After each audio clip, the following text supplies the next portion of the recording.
అందరికీ నమస్కారం.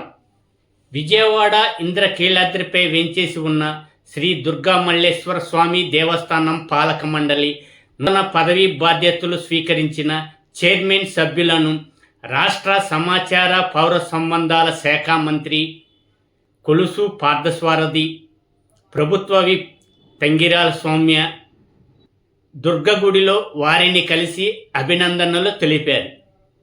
గృహ నిర్మాణ శాఖ మంత్రి కొలుసు పార్థసారథి మాట్లాడుతూ, ముఖ్యమంత్రి నారా చంద్రబాబు నాయుడు దుర్గమ్మకు సేవ చేసే అవకాశాన్ని కల్పించారని, నూతన బాధ్యతలు స్వీకరించిన చైర్మన్ సభ్యులు సద్వినియోగం చేసుకుని ముఖ్యమంత్రి చంద్రబాబు నాయుడు ఆకాంక్షలు నెరవేర్చాలన్నారు.